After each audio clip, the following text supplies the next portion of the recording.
Boa noite. Ontem, acho que numa conversa que você teve com o Eric, você falou sobre a importância da vitória e sobre os 6 pontos que no teu cálculo daria a vaga para o Vasco na Série A.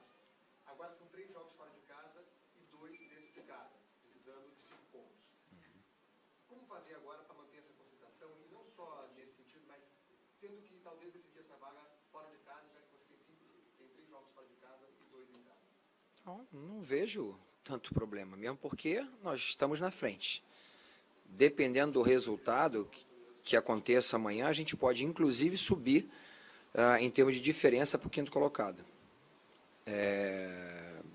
Eu acredito muito no nosso trabalho, acredito muito que a gente vai alcançar o primeiro objetivo, que é subirmos para a primeira e manter o foco. A equipe jogou muito bem hoje, a equipe foi protagonista, deu 26 chutes a gol, mais de 50 cruzamentos, o goleiro deles foi o melhor em campo. Eu entendo o torcedor que ele quer que a gente vença, mas a gente encontrou obstáculos e foi difícil. O Renan realmente agarrou muito, muito, muito. A gente sabe que ele é um bom goleiro, muito bom goleiro, por sinal, mas hoje ele foi fenomenal. Eu lembrei ali se eu não me engano, Banks, um goleiro inglês, na defesa que ele fez do Rodrigo, foi sensacional. Então, estou muito confiante, a equipe já melhorou, a equipe jogou organizada, então eu estou muito confiante. Tem alguma explicação por que o Vasco hoje tem uma campanha melhor fora de casa do que como mandante? Não sei. O importante é que a gente consiga o nosso objetivo. Esse é o mais importante, independente se vai ser jogos em casa ou fora. Que a gente alcance a pontuação necessária. Esse aí é o maior objetivo que nós temos esse ano. Jorginho, boa noite. Boa noite. O Avaí teve um jogador expulso depois dos 30 minutos do segundo tempo. O Vasco criou uma porção de oportunidades, mas não conseguiu marcar. O que você acha que faltou? Faltou concentração? Faltou tranquilidade? O que faltou para o Vasco conseguir balançar as redes? Porque chances não faltaram. Não, a gente foi até muito eficiente em alguns momentos em termos de conclusão. Mais uma vez eu volto a repetir, o Renan foi melhor em campo. Defesas nas faltas do Nenê,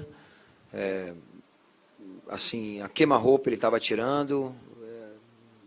Claro que a gente poderia ter tido outras oportunidades, tivesse um pouquinho mais de tranquilidade, mas é normal que o tempo vai passando, a gente fique um pouco mais intranquilo. Os jogadores tentaram de todas as formas, não faltou a aplicação da minha equipe, não faltou uma aplicação de vontade, a aplicação tática, todo mundo, até mesmo quando a gente largou o Rodrigo, deixou o Rodrigo ficar como um centroavante, o William fez muito bem, a gente não teve nenhum contra-ataque da equipe deles. Agora, tem jogos que são realmente difíceis assim, que a gente não consegue o nosso maior objetivo, que era a vitória. Mas, como eu falei, mais de 20 chutes a gol e provavelmente aí com umas 10 defesaças dele, fica difícil. Mas continuando, acreditando no trabalho, vamos ter uma parada aí aproximadamente de 10 dias, a gente está bem atento em relação a isso, fazer um bom trabalho para que a gente possa conquistar pontos fora de casa também. Jorginho, boa noite aqui. Boa noite. Como é que fica essa relação de saber que a projeção, obviamente, continua a mesma em relação à pontuação? Se o Vasco tivesse vencido hoje, já, de repente, no próximo jogo, daria para garantir o retorno à Série A? E, ao mesmo tempo, controlar essa ansiedade, porque está todo mundo nessa contagem regressiva, vocês e a torcida também. Como é que fica isso daqui para frente? A gente saber controlar o lado emocional, não adianta, você não pode sofrer por antecipação, Então, tem gente que sofre o tempo todo, já não sabe nem o que vai acontecer amanhã, a gente não sabe se amanhã a gente vai estar vivo. Já vi aí, a gente teve um episódio lamentável da questão do Carlos Alberto Torres,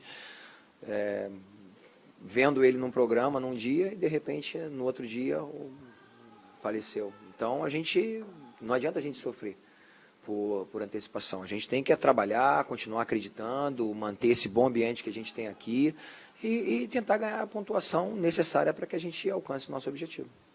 Jorginho, eu queria que você comentasse o fato do Vasco ter pedido para o JEP não deixar que nenhum objeto das organizadas entrasse hoje. Não entendi, desculpa. O Vasco pediu para o GEP, né, para o Grupamento Especial de Ah. Policiamento em Estádios, não deixar que nenhum objeto das organizadas entrasse no estádio hoje. Não sabe ainda se vai acontecer isso nos próximos jogos, para evitar qualquer tipo de punição. Essa foi a declaração da assessoria de imprensa. O que você achou dessa atitude? Você sentiu a torcida menos animada hoje, alguma coisa do tipo? Não, o torcedor jogou junto com o jogo. O torcedor é um apaixonado, não adianta. Acontece uma coisa errada, ele fala para tirar, aí o cara... Assim que o Jorge Henrique entrou, me chamaram de burro. Aí Jorge Henrique dá aquele balaço lá, quase faz o gol. E Jorginho, que bom que você substituiu. Então, a gente não pode estar em relação a isso. Quanto à preocupação, a preocupação da diretoria, eles têm que estar muito atentos em relação a isso, para que a gente não perca realmente o mando de campo. E se você pudesse escolher uma característica para o seu time nessa reta final, qual que você escolheria? O que você gostaria que o seu time apresentasse nessa reta final? Perseverança, porque nós temos uma boa equipe, realmente temos capacidade e temos, inclusive, condições de ser campeões.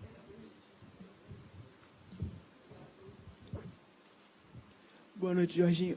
Agora vocês têm 10 dias para trabalhar. Queria saber se você já tem o que você pensa fazer nesse período, mais trabalho tático, mais questão física, como que você vai usar esse período, que até não é comum ter um fim de temporada, ter 10 dias para trabalhar direto, como que você pensa em aproveitar? Jogamos na quarta-feira, então nos deu essa semana, quer dizer, nos deu 10 dias.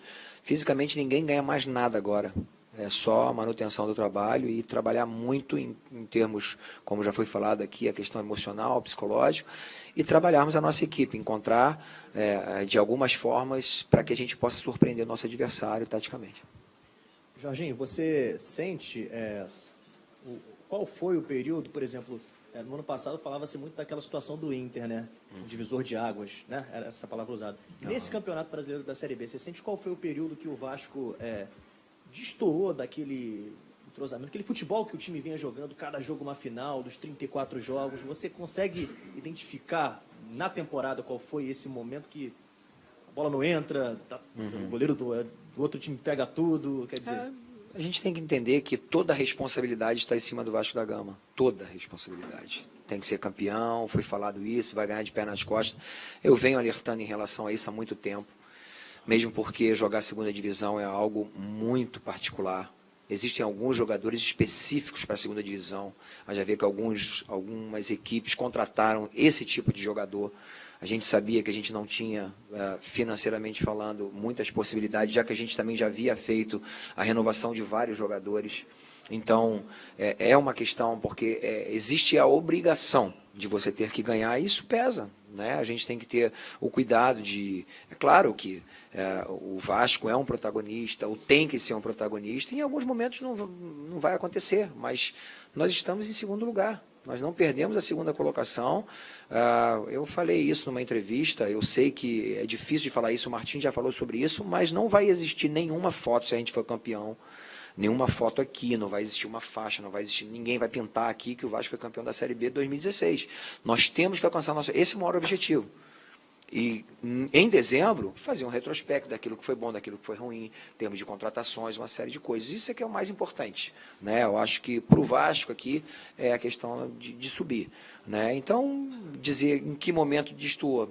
Claro que a gente olhando assim a olho nu, a parada na volta a gente não foi o mesmo. Não foi o mesmo, não é a equipe que manteve, mas... Talvez por algumas razões, é um campeonato realmente assim cansativo. Para um jogador que está acostumado a disputar a primeira divisão, não é fácil dele estar na segunda divisão. O torcedor não vem para o estádio, né? Imagina, o cara tem ao vivo futebol e vai ficar em casa. Normalmente ele vai ficar em casa. O time não está, né, fazendo uma grande apresentação, né, mas jogou bem. A equipe já vem de 3 partidas, mesmo perdendo para o CRB. A gente fez uma boa partida, uma excelente partida aqui no primeiro tempo. E perdemos, infelizmente, com dois erros nossos. Então, cabeça tranquila nesse lugar, não adianta desesperar. E a gente vai alcançar nosso objetivo. Tenho certeza disso. Jorginho, só uma última. Não, tranquilo. Você perdeu o Luan momentos antes do jogo, né? Como é que foi essa questão? Já pensando no jogo do Brasil e Pelotas, claro que tem muito tempo. Aí você foi obrigado a colocar o Rafael e o Jomar teve que vir para o banco também. O Jomar, na realidade, que bom que ele veio ver o jogo. E facilitou muito para a gente. Se caso tivesse uma necessidade ali, né? Estava com a Ágila também. Mas foi uma surpresa para a gente. Ele estava com algumas dores na panturrilha, mas não era algo tão forte assim, mas... fez um testezinho antes e a dor estava muito forte, então não tem como o jogador entrar e, de repente, como já aconteceu, inclusive, no jogo, se não me engano, foi contra o Flamengo, que ele saiu com alguns minutos de jogo e teve que entrar o Rafael Vaz. E, por sinal, o Rafael Vaz fez o gol. Acho que foi naquele jogo, inclusive. É isso. Boa noite.